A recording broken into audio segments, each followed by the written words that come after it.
Welcome, ladies and gentlemen. This presentation should be important to you for several reasons. We're going to show you the reality of what's happening in Venezuela. We're going to show you the face of socialism. There are many people that need to understand what socialism really represents. And above all that, we're going to show you how love conquers evil. This is a very important message for all to see. I'm going to warn you right up front that some of the images you'll be seeing are quite graphic, but you need to see them. Bear with me through the difficult parts of this message, and there will be some happy endings, I assure you. We're going to break this down into several parts. First, we're going to show you the beauty of Venezuela and how God has blessed it with riches and beauty as an expression of His love for His people. When Venezuela was free, it was the richest nation per capita in South America. Secondly, you're going to see what socialism has done to those riches and how this presentation should be a good lesson for the younger generation and all people to learn from. Then, we're going to see some of the horrific consequences in human misery which occur when a nation's leaders turn their backs on God. Happily, we'll be able to show you some heartwarming success stories which result when we all share God's love with each other. And lastly, we're going to give you an opportunity to be a part of these success stories and turn horror into hope. If not in Venezuela, at least in your own life and community. So let this presentation be a rallying cry to all of God's people to take up the arms of truth and love and stand up against the evil that is rampant among us. So let's start with a virtual tour of some of the beauty that God has created for the people of Venezuela.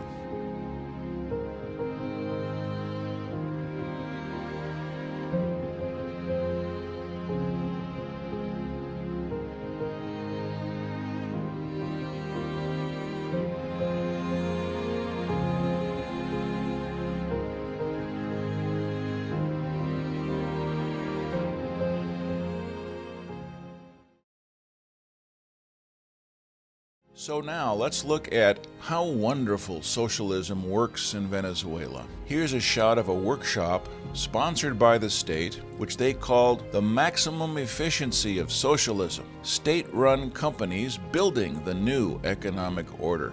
It sounds great, doesn't it? Something we should all get behind, right? Well, not so fast. First of all, Venezuela was basically a free country with a lot of wealthy and middle-class people before Cesar Chavez got himself elected. There were also a lot of poor people, as there always are, and he got elected by preying on the hopes and dreams of these poor people. He gained his support, like all socialists do, by promising that he would take money from the rich and give it to the poor people in the pueblos. He rode a wave of popular support and was a national hero in the eyes of the poor. Too bad people didn't understand economics, politics, or could recognize a liar when they saw one. But we must say that Chavez was true to his word. He started stealing private property in the name of nationalism. And what were well-run, profitable private companies who were fueling the economy with well-paying jobs, exports, and cash flow now became state-owned companies. And of course, socialists or governments of any kind have zero capacity to run any company.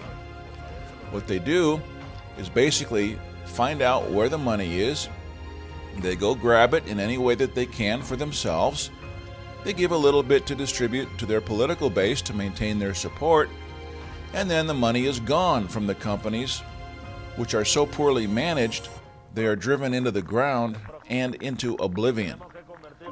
Socialists then walk away from the ashes and look for the next cash cow they can milk until it dies due to neglect and mismanagement. Here's what happens under socialism. The state nationalizes private companies. All the technicians and specialists and trained workers who worked for the profitable private company leave. They get replaced with idiots who know nothing about the business. In this case, the government has been skimming money off the top and not reinvesting anything into new production. Since there is no new production and the old production is tapering off and old equipment is breaking down without the skilled technicians to repair them, this is the result. Let's watch a short video clip to get an idea of what's going on in this so-called new economic order where we're supposed to see the maximum of social efficiency.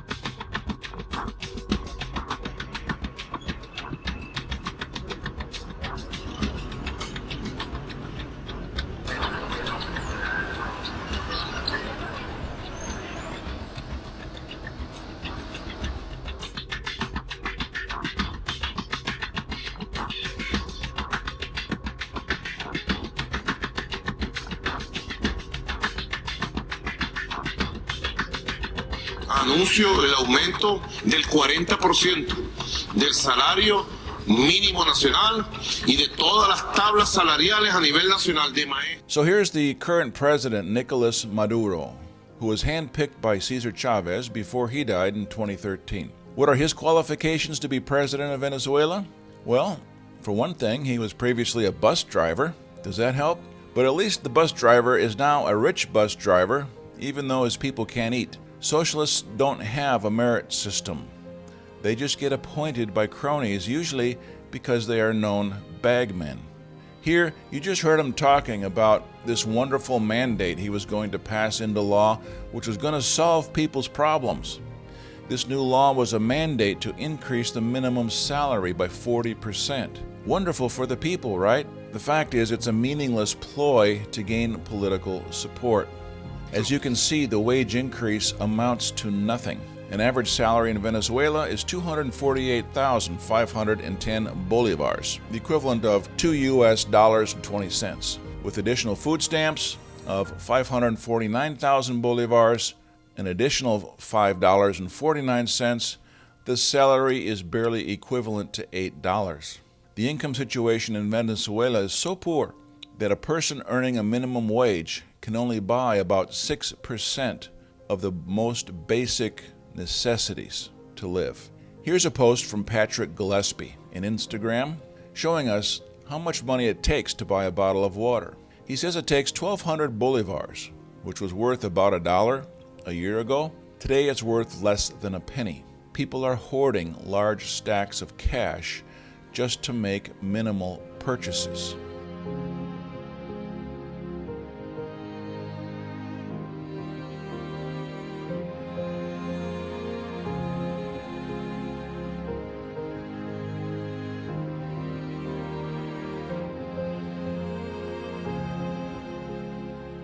And it doesn't matter how little you'll be able to buy today, because with this inflation, you won't be able to buy it tomorrow. So why is there such hyperinflation? Because the socialist new economic order, which they are so proud of, has ruined their greatest source of income. Adrian Lara, who is an oil and gas analyst at Global Data, was quoted saying, "Crude oil production in Venezuela is practically falling at an average of 10% every quarter, and has been since mid-2017. A scenario with oil production in the country losing at least another 500,000 barrels per day by the end of the year is not unrealistic. Having full additional sanctions imposed would certainly send a strong geopolitical message from the U.S. at the risk of generating more instability in the world supply markets. If the global data forecast is correct, then the temporary interruption of Venezuela's exports may be permanent, as they will be plunging towards zero by the end of the year." End quote. So this means that the rich bus driver is running out of cash to pay national debts that he owes to Russia, China, and the rest of the world. Those come first, the people come last. So what does he do to solve this problem? he orders the banks to print more and more money, which floods the markets, devastates the people's buying power by devaluing the currency, and we have hyperinflation. Things are so bad that the notes, the Bolivar notes, are so low in value, it takes longer to count them because you need to count so many than it does to weigh them. So in the stores, they are weighing stacks of bills as a more efficient manner of finding out how much value is there. It takes too long to count them. So here we are in this short lesson in Venezuela's version of socialism.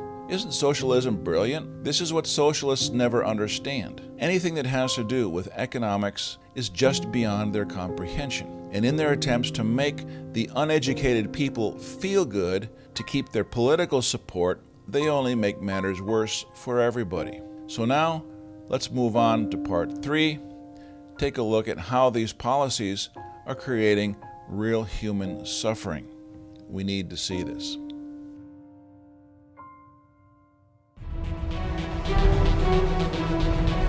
So let's take a look in part 3 at the human misery and the desperation that comes from socialism. We could start by going to the root cause. Here we have President Maduro of Venezuela in public saying, Jesucristo debe lamer al piso por donde pasa Chávez en el cielo.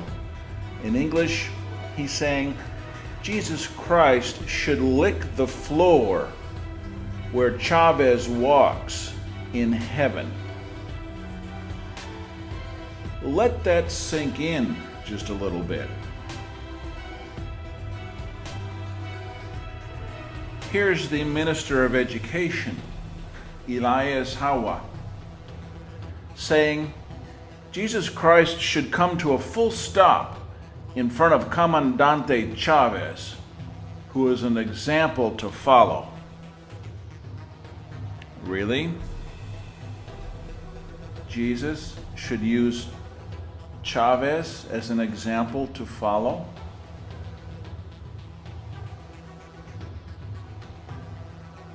There are no words to respond to that, are there? This is the ultimate in arrogance and blasphemy. These people are demons straight from the pits of hell. Blasphemy has consequences. And in this presentation, we're going to see what those consequences are and what happens when people turn their backs to God.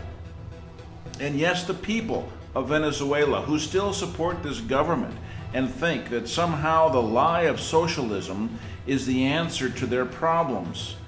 These people have created and or allowed and are perpetuating their own living hell on earth before they go to the real one.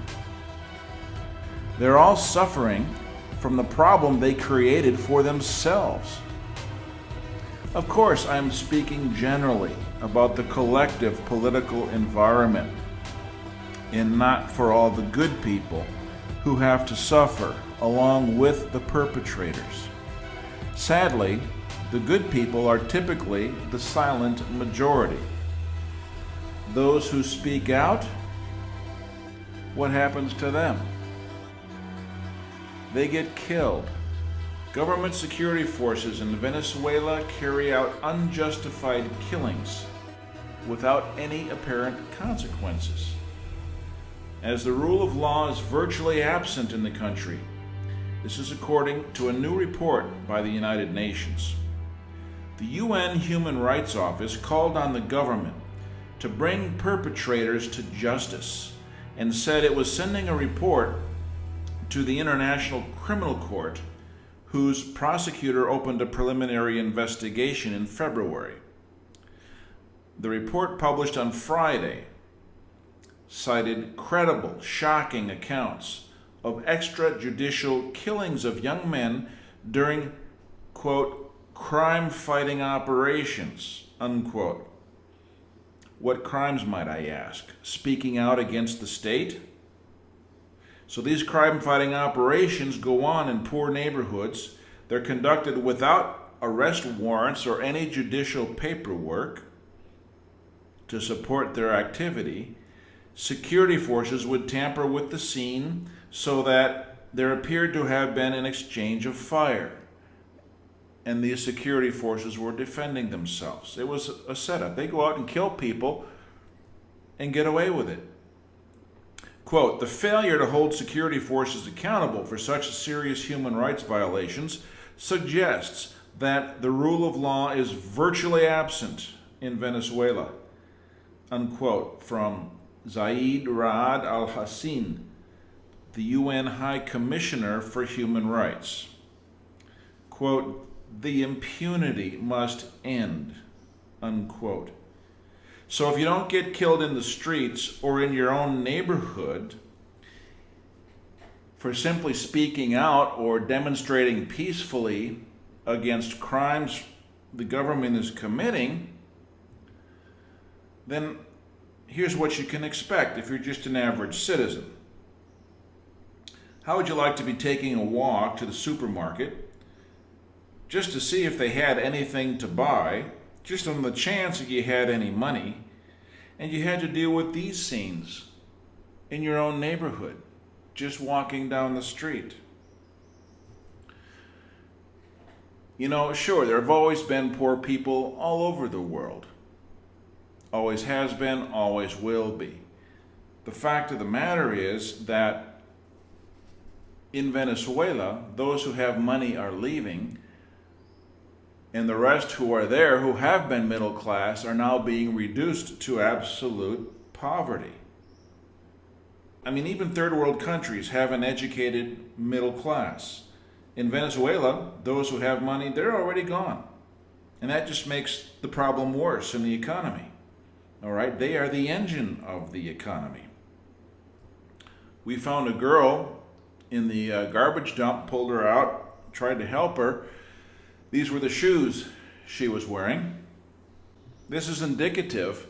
It's not just an isolated case. It's not just a narrow segment of the population. This is becoming the norm throughout Venezuela.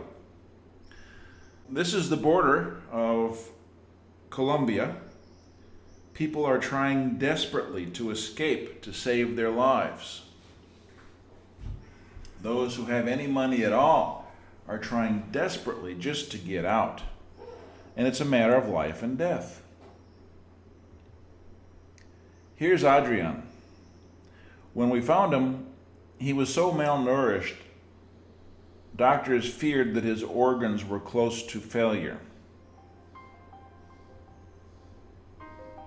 It was a critical situation. This baby in the lower right had terrible bacterial infections and died a couple days after this photo was taken for a simple lack of antibiotics. Could have saved her life.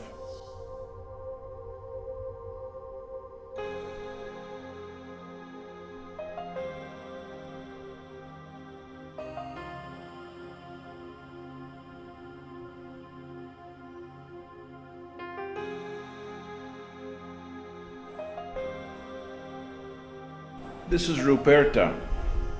She's a famous elephant in the zoo in Caracas, was beloved by the entire nation for many, many years. And she was a national treasure, just loved by the people. She recently died from neglect and hunger. The government made it impossible to keep zoo animals fed and cared for. Here, a cartoonist shows Ruperta in heaven saying, "In Venezuela, we're all dying like animals."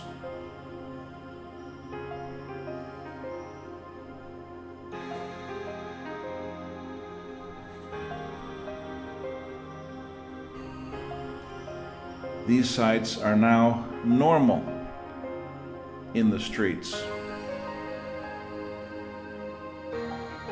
How could you deal with that?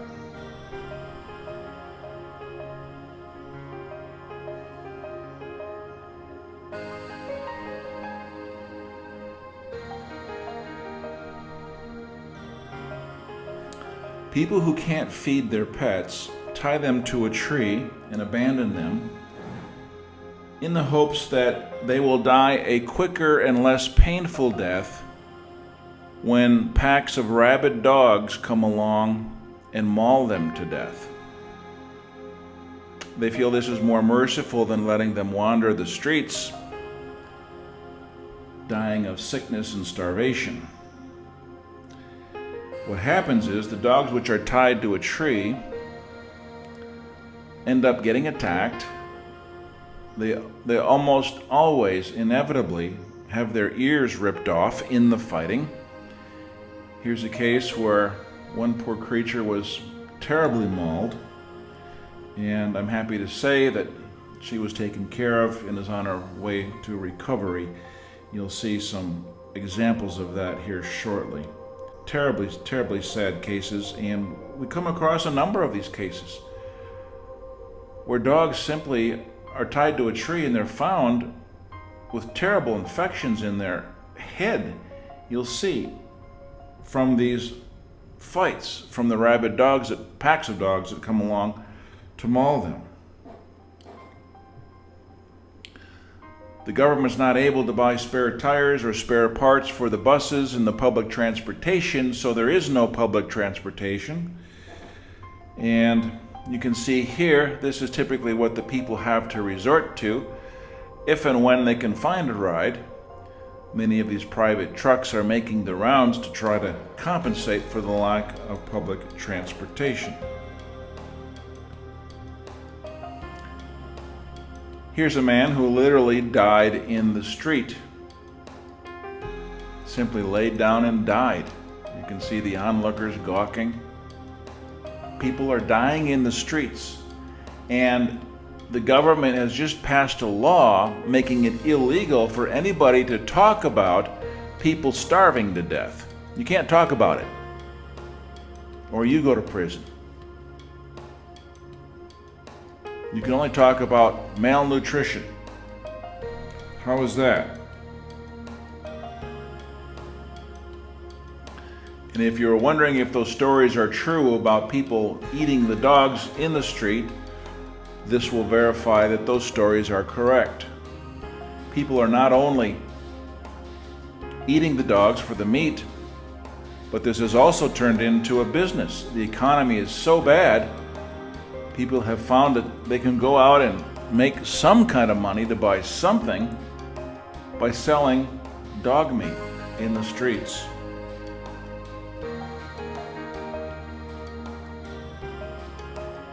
So yes, it's true. Here's a 29-year-old man we found in the hospital. Can you imagine? Here's a baby we found in the hospital. They couldn't do anything for her.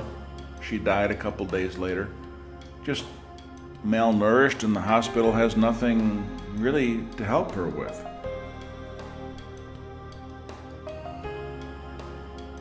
This man was just released from prison. You can see the prison official with his badge sitting next to him.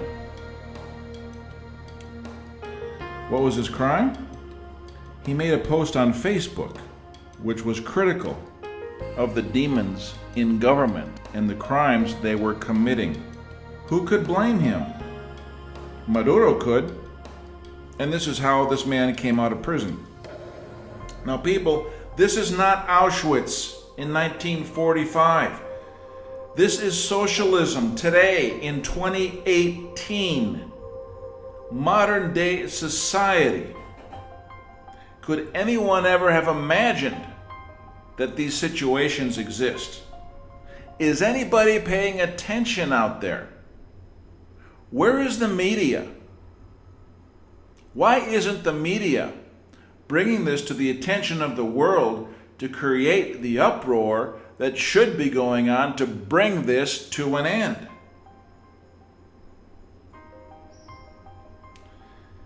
Here are some babies in the hospital we came across. It may be a little late, I don't know, but we were able to give them some formula, some juice, give them something for the day. But babies who are lucky enough to live are often growing up stunted with complications because of the malnutrition in the early stages of life. So you might ask, well then why aren't any private charity groups sending food and supplies? Well, they are, actually. And here is what the socialist government does with the life-saving relief supplies.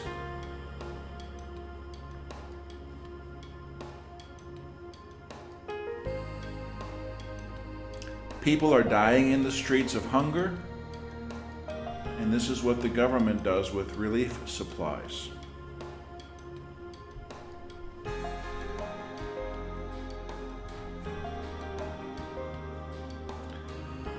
This is what it looks like when you don't have medicine to treat normal conditions. People are resorting to the internet to try and find the medicine they desperately need.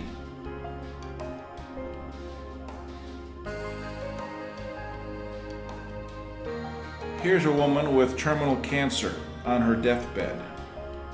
Not only is there no medicine to treat her, or was there previously, but there's not even anything to alleviate the pain and give her some comfort in her final days, in her final hours. So for all you people who think that socialism is such a great answer to the world's ills, let me give you a poster child whom you can promote for your great system of socialism. There's your poster child. This is the face of socialism.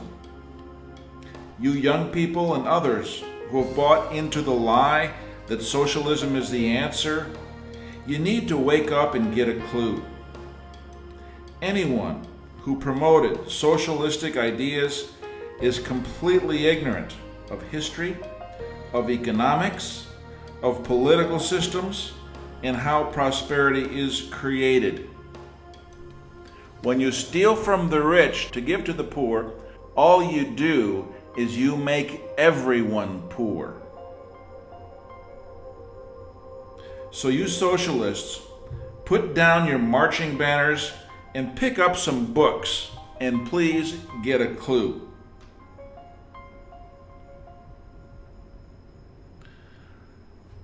It does no good to talk about problems if you don't have a solution, right?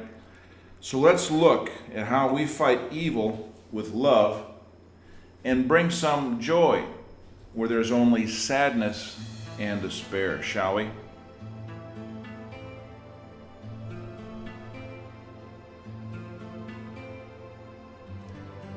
This says, good morning. Don't despair. God promises to be with you and to help you. And for those who have faith, the good news is He does.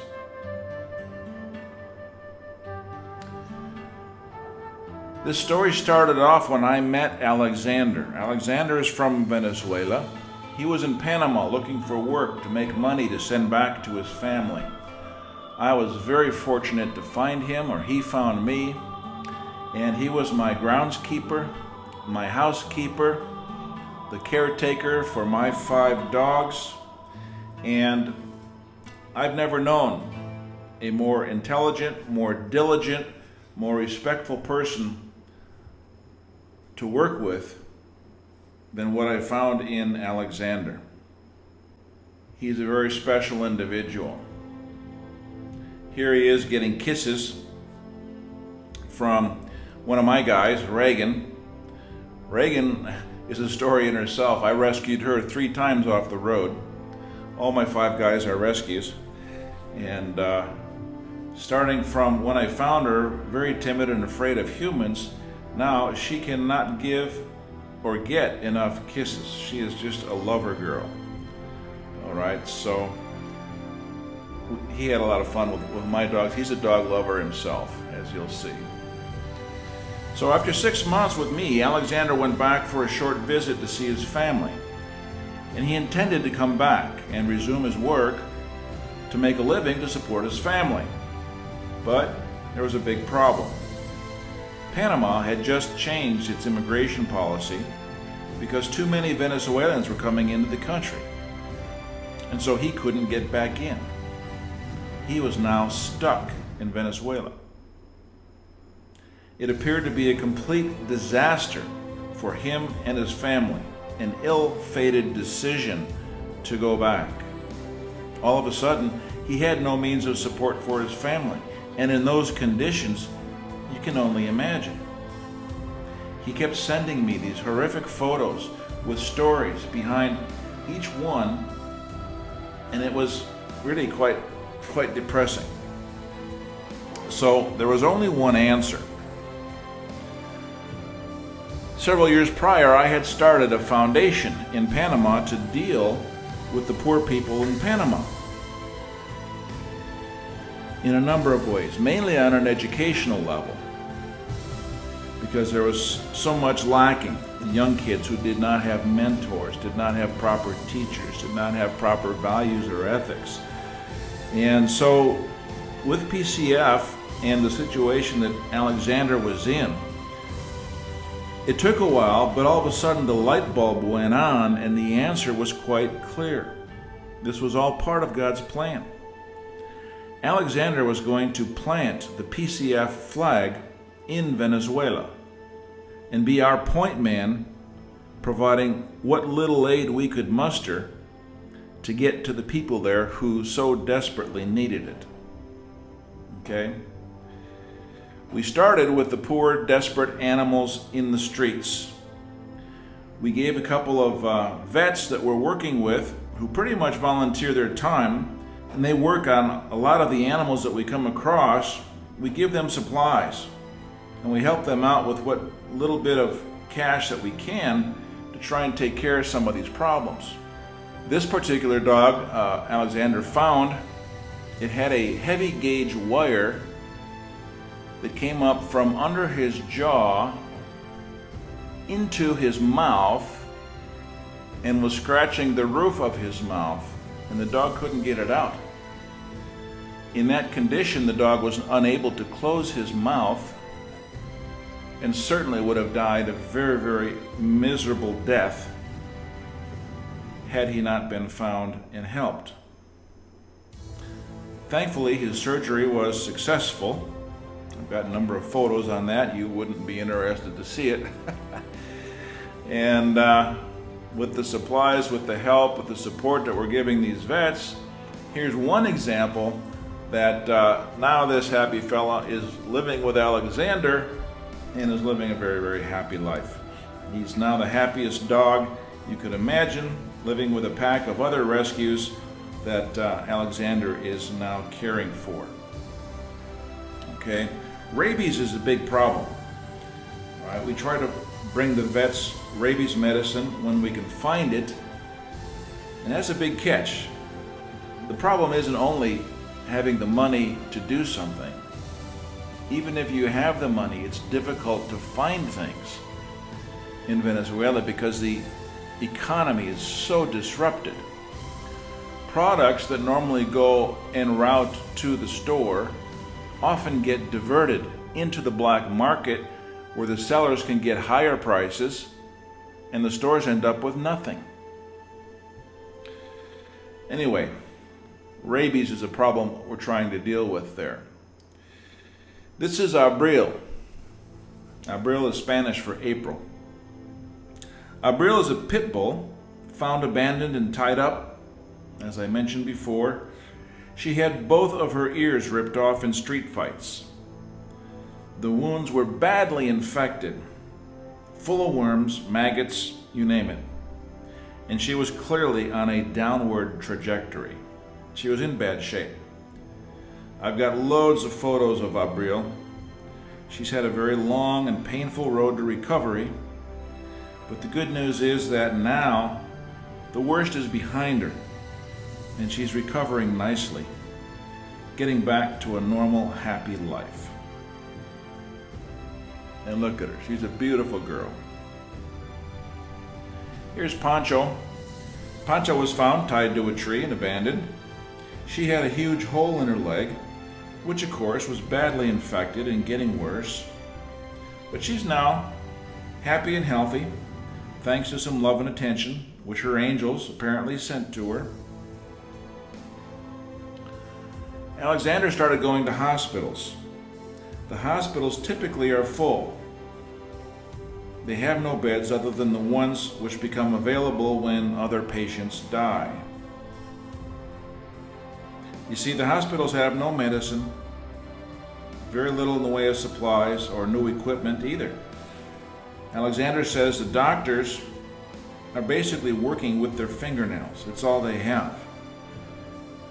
When he goes in to see how he might help, he always comes out with a list of medicines that the doctors need. They say, if you can find these anywhere, please bring it. We need it desperately. Alexander's own daughter was in the hospital for cancer, and we were desperately trying to find the medicine she needed because it just wasn't available. I had a girlfriend whom I got to know while she was in Panama. She was here for about 6 months, and then she went back. She's very well connected to some black market channels. She lives in an oil town, which has frequent international visitors, and of course they can bring things in. So with that, we've developed our own underground channel to bring in medicine and supplies, which again, just typically are difficult to find if you can find them at all. Here's a young guy, Ricardo. He's enjoying a nutritional drink that we brought in for some of the young kids and children there. The baby here is 2 years old and weighs only 12 pounds. He's full of parasites, bacterial infections, and at the time this photo was taken, it was about 50-50 if he would make it, and that was only with the right medicine and supplies. We brought in what we could, and as little as it is, quite often just a handful of simple medicines, antibiotics, salves, just this little bit can do an awful lot. So we know we're having an impact, albeit a small one. So here's a photo of some of the townspeople coming out of their little barrio to greet Alexander as he was showing up with some care packages for them. He put together a bunch of care packages with food and things they need, and distribute that to some of the most needy families that are there.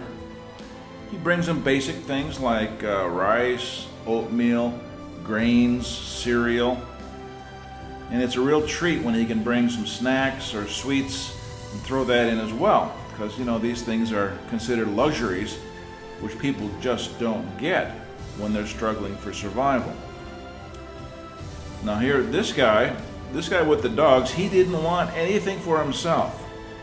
He was apparently doing well enough, living off of the papayas and coconuts and whatever else, mangoes he could find. His biggest concern was getting some food for his guys. And I know the feeling well. I've got 5 dogs I just love to death, and I'd do anything for them. He was so happy when we brought him a bag of dog food for his guys. Look at him holding it in one hand and giving us the thumbs up with the other. It just made his day, week, maybe made his whole month, I don't know. So here's a success story. Look at how the entire left side of this girl's head is just eaten away from the infection and worms that she was dealing with after one of these fights, and then the infections take hold and the bacteria starts eating away at the flesh along with the worms, and a small infection starts looking like half of her head is gone. We thought she'd lose her eye in the process, but thankfully she didn't, and since then has completely regrown the bone, the muscle, the skin, the hair. You'd never even know that she was as bad as she was. It's absolutely amazing. I mean, it's miraculous. Here's a lady Alexander visited with a box of oatmeal. Now, just look into her eyes. You can see she's near tears, that now she has something decent to feed her poor little grandchild. Then there's Aurelia. She has an endocrine disease, can't take very good care of herself. The fact that someone came along who actually cared enough to try and help her obviously brought a big smile to her face.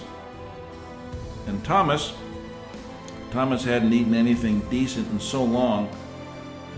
When he put his hand up to his mouth with a little morsel of food, which he hadn't tasted in so long, his hand was trembling with emotion. And he told us so.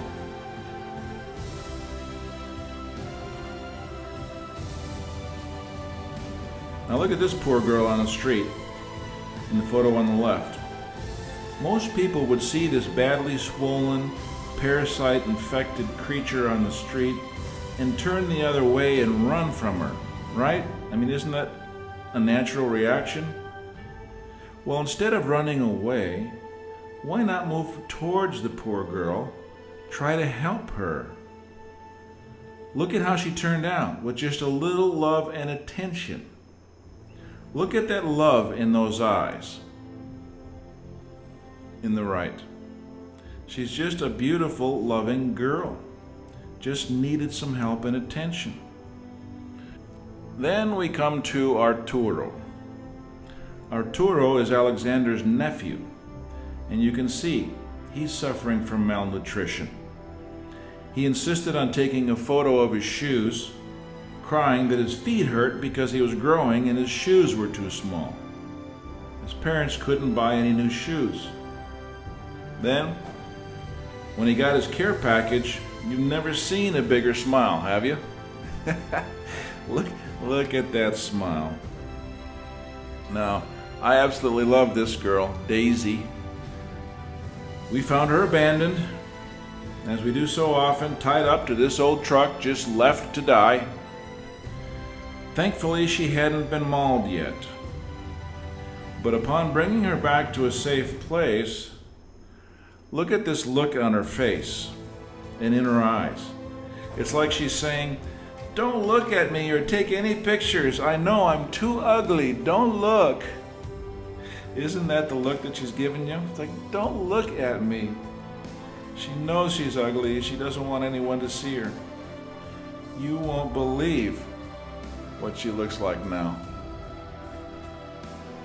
Look at this girl. You wouldn't believe it's the same dog, would you? Look how fat she got.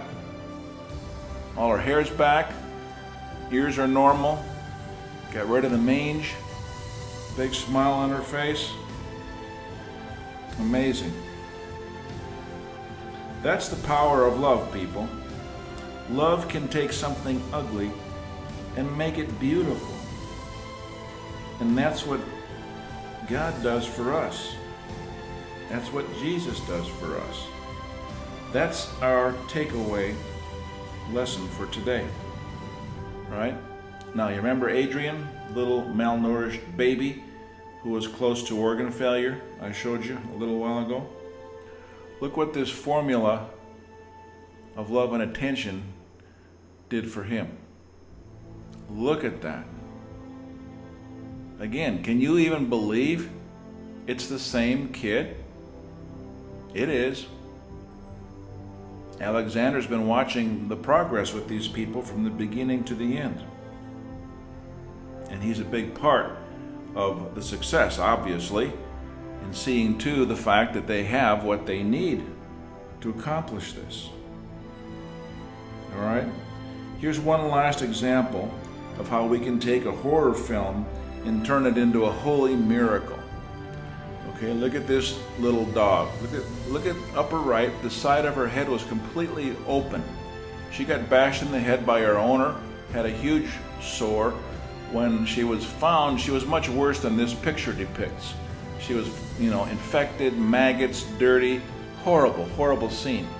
You can tell the vet's holding her head up there with his latex gloves on after cleaning her up a little bit. But long story short, you can see how she has completely healed. Just absolutely amazing. I mean, to me, that's just an absolute miracle that that could even happen. So we've learned that even with the smallest amount of medicine, a little bit of care and attention and love, we can not only save lives, but we can even bring back some hope. And this is the glory that comes directly from the hand of God Almighty Himself. Jesus, Yahushua, HaMashiach. He is in us. And with that endowment, it's up to us to be good stewards of that spirit, of that spark, and turn that spark into a fire of passion. A passion for life. And life is nothing without love. That's our lesson for today, and how love is the weapon to conquer evil, which is found in socialism.